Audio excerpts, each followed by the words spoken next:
Le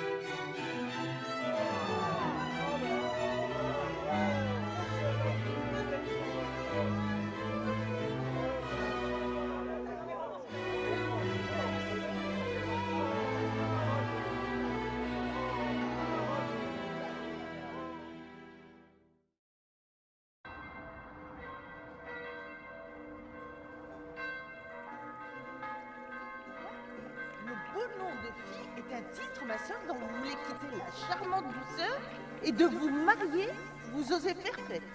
Ce vulgaire dessin vous peut monter en tête. Oui, ma sœur. Oh, ce oui! Se peut-il supporter? Sans un mal de cœur, saurait-on l'écouter? Qu'a donc le mariage en soi qui vous oblige, ma Mon sœur? Dieu, fille! Comment? Fille, vous dis-je! Que votre esprit est d'un étage bas, que vous jouez au monde un petit personnage, de vous claquemurer aux choses du ménage, et de n'entrevoir point de plaisir plus touchant qu'un idole d'époux et des marmots d'enfants. Laissez aux gens grossiers, aux personnes vulgaires, les bas amusements de ces sortes d'affaires. À de plus hauts objets, élevez vos désirs. Songez à prendre goût des plus nobles plaisirs. Et en traitant de mépris les sens et la matière, à l'esprit comme nous, donnez-vous tout entier. Habité par l'essor d'un grand et beau génie, les hautes de régions de la philosophie, tandis que mon esprit, se tenant ici-bas, goûtera de l'hymen terrestres à pas. Ainsi, dans nos dessins l'une à l'autre contraire, nous serons toutes deux imiter notre mère. Vous, du côté de l'âme et des nobles désirs, moi, du côté des sens et grossiers plaisirs. Vous, aux productions d'esprit et de lumière, moi, dans celles, ma sœur, qui sont de la matière. Oh, quand sur une personne on prétend se régler, c'est par les beaux côtés qu'il lui faut ressembler. Et ce n'est point du tout la prendre pour modèle que de tousser et cracher comme elle. Mais vous ne seriez pas ceux dont vous vous vantez si ma mère n'eût eu que de ses beaux côtés. Eh bien, vous prend ma sœur que son noble génie n'est pas vaqué toujours à la philosophie.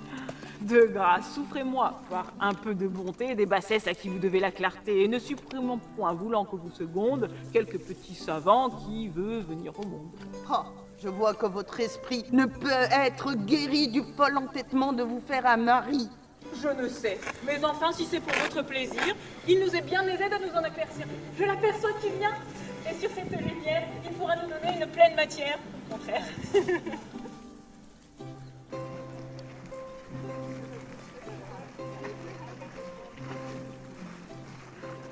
Et je me prépare désormais à me donner du divertissement et à réparer comme il faut le temps que j'ai perdu. Comme vous êtes un fort galant homme et comme vous savez comme il faut vivre, je crois que nous ferons le meilleur ménage du monde ensemble et que vous ne serez point un de ces maris incommodes qui veulent que leurs filles vivent comme des loups-garous. Je vous assure que je ne m'accommoderai pas de cela.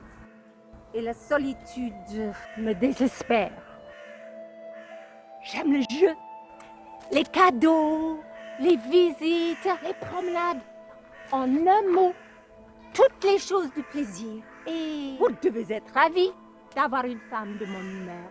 Nous n'aurons jamais aucun démêlé ensemble. Je vous contraindrai point dans vos actions, comme vous, j'espère, de votre côté. Vous me contraindrez point dans les miennes. Messieurs, dames, rapprochez-vous. N'hésitez pas à vous rapprocher.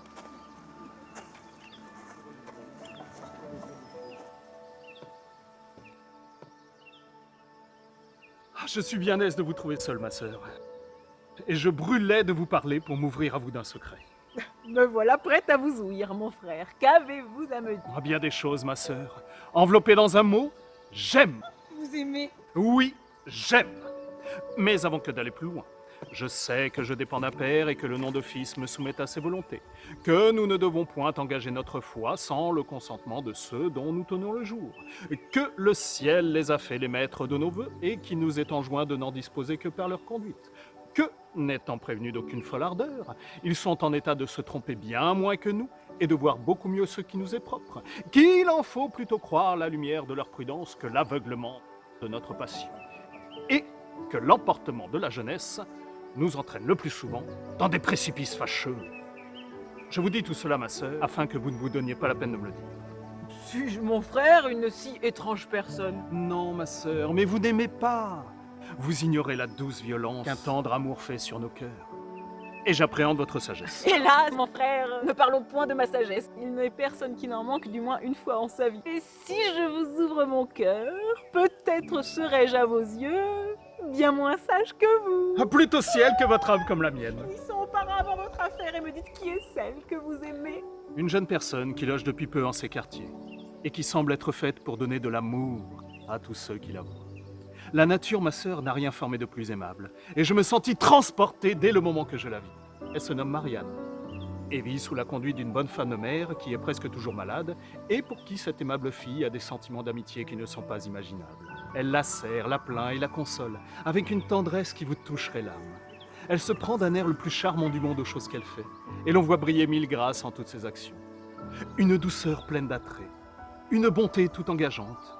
Ah, ma sœur, je voudrais que vous l'eussiez vue! J'en vois beaucoup, mon frère, dans les choses que vous me dites. Et pour comprendre ce qu'elle est, il me suffit que vous l'aimiez.